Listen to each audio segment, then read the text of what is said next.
네, 반갑습니다. 노장입니다.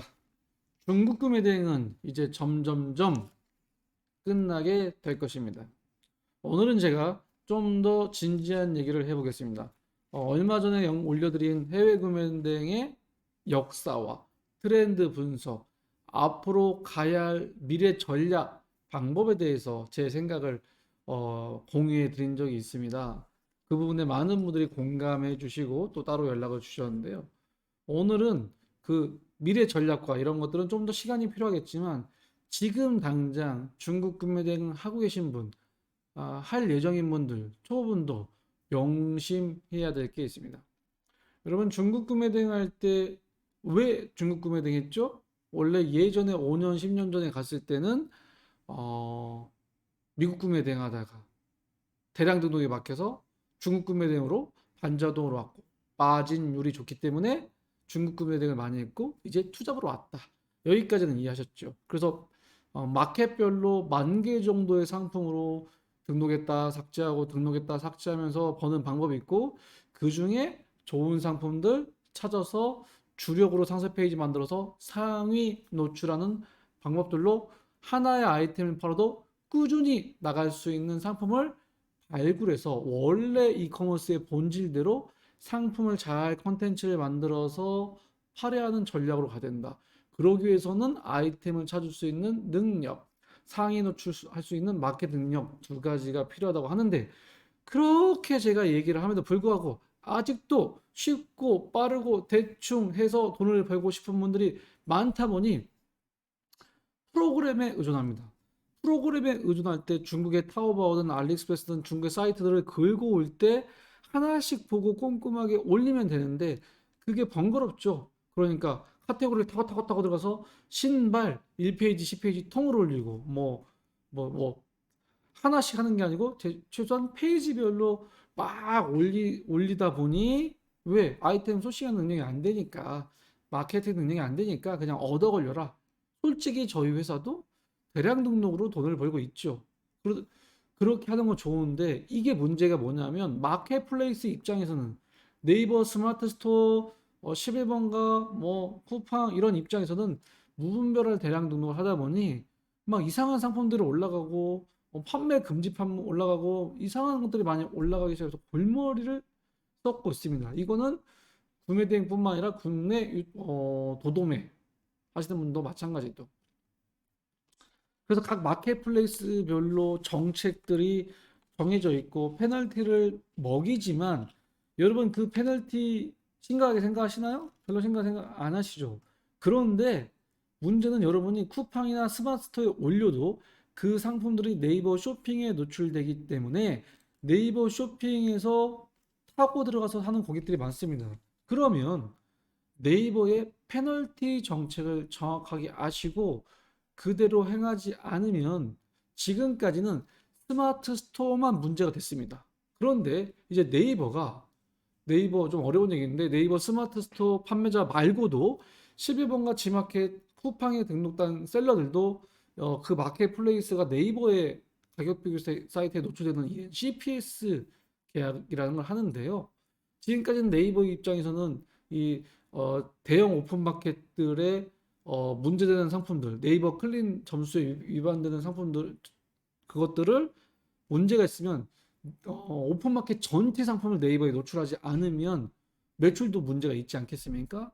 그래서 최근에 네이버에서 정한 정책은 스마트 스토어뿐만 아니라 G마켓, 시본가, 쿠팡, 오픈마켓에 입점된 셀러들 각각의 셀러들의 상품이 네이버에 노출됐을 때 그 상품을 올린 판매자별로 페널티 정책을 부과해서 그 판매자, 즉 오픈마켓에 올린 판매자가 네이버 정책에 위반되면 그 상품 전체를 네이버에 노출시키지 않겠다라는 정책을 최근에 만들어서 각 오픈마켓에 뿌렸고 각 오픈마켓들은 우리 오픈마켓이 통째로 네이버에 노출 안 되는 것보다 각 판매자들이 책임지게끔 하면 되기 때문에 서로 공감대가 네이버랑 마켓플레이스랑 통한 거죠.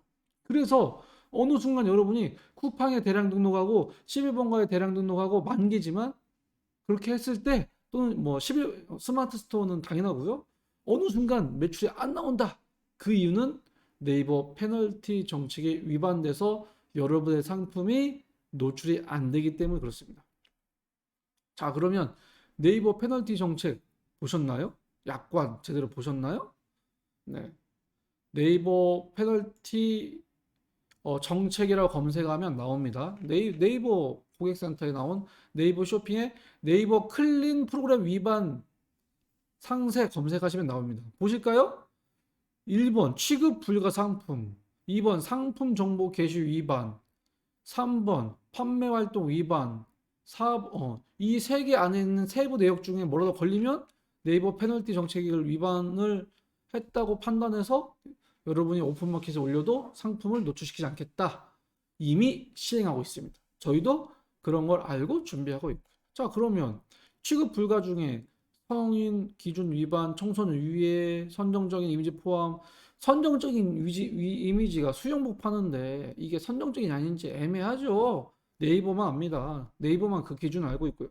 네, 성생활 용품 안 되겠죠. 노출이 심한 속옷 이미지, 선정적 포즈의 피규어 상품. 근데 이게 뭐 몰래카메라 맞는 키, 뭐 관할기한 삭제 요청, 유해 물건, 뭐 샘플화학, 도서, 휴대폰, 상품 정보 위반, 상품명 포기 기준 위반, 주의 참고하세요. 이걸 하나하나 알아가지고 다 준비하셔야 됩니다.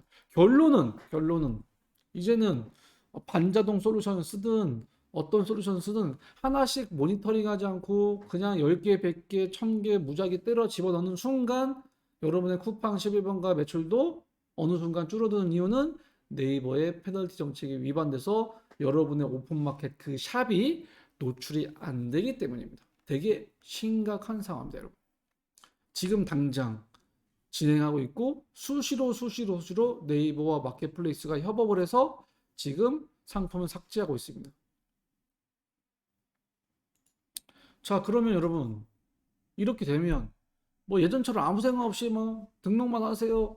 이거 안 될 수도 있습니다. 당장은 아니지만 조만간 이 타격으로 인해서 많은 오픈마켓 들어간 몰들이 노출이 안 되면서 페널티를 먹으면서 심지어 나아가서는 아이디가 잘릴 수도 있습니다. 이거 되게 심각하게 생각하십시오. 그러면 이 다음으로 정책은 뭐냐? 제가 계속 누누이 얘기하지만 대량 등록은 하나의 아이템을 찾기 위한 방법이고 거기 안에서 좋은 상품을 발굴해서 하나씩 해서 상세 페이지 잘 만들어서 상위 노출시켜서 그 상품이 꾸준히 나갈 수 있는 그런 아이템을 발굴하기 위해서 솔루션을 사용하는 용도로 가야 되지 않겠냐. 이렇게 하고요. 심지어 사실은 저 페널티를 안 먹으려면 여러분 중국 구매등이 아니고 미국 유럽 구매등 하시면 됩니다.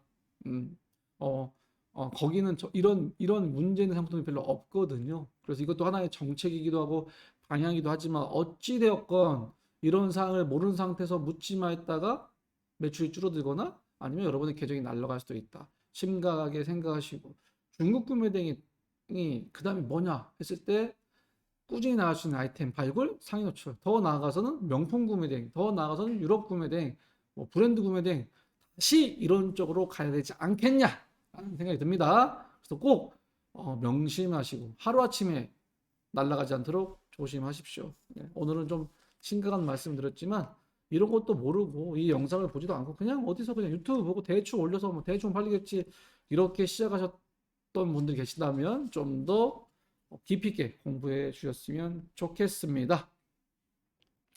네, 카페 내에서 다양한 프로젝트를 하고 있는데요. 그 중에 본인들이 맞는 거 하시면 되겠고, 저는 계속 여러분과 함께 성장할 수 있는 좋은 서비스들을 많이 준비해서 공유하도록 하겠습니다. 감사합니다.